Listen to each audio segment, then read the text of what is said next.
அதிகாலை அமைதியான தெருவில் தனது சைக்கிளில் பால் டப்பாக்களுடன் வரும் சோமு. அவருடைய நாளில் முதல் வேலை பாலை கொண்டு செல்வது.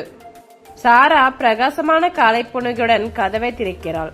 புன்னகை அவர்களுக்கிடையில் ஒரு எளிய மனம் நெகிழ்ச்சி செய்யும் பாசம் உருவாகிறது.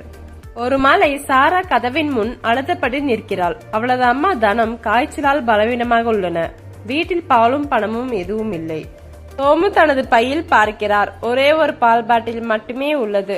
அது அவரது குடும்பத்துக்கானது. சாராவின் கண்ணீரால் நிரம்பிய கண்களை அவர் பார்த்து நின்று விடுகிறார். ஆனா சாராவின் கண்களில் இருந்த அந்த பயம் பார்த்த உடனே சோமு அந்த பாட்டிலையே அவள் கையில் கொடுத்து சொல்கிறார், தனம்மாவை பார்த்துக்கோ, பால் அம்மா விட முக்கியமில்லை. நிம்மதியால் கண்கள் நிரம்ப சாரா அந்த பாட்டிலை இறுக்கமாக பிடித்துக் கொள்கிறாள். மாதங்கள் கழித்து சோமு உடம்பு சரியில்லாமல் படுக்கையில் கிடக்கிறார். சைக்கிளில் பால் டப்பாக்களுடன் ஒரு மூலையில் அமைதியாக நிற்கின்றன. அதே நேரம் சாராவும் தனமாவும் அவருடைய வீட்டுக்கு வருகின்றன.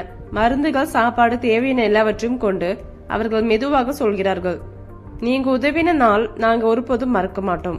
சாரா ஒரு சிறிய காரை சோமுவிடம் தருகிறாள். நல்ல மனசு உள்ளவர்கள் ஒருபோதும் தனியா விழமாட்டார்கள். சோமுவின் கண்களில் நன்றியின் கண்ணீர். ஒரு சிறிய நல்ல செயல் எப்போதுவாவது நிச்சயமாக நமக்கு திரும்பி வரும்.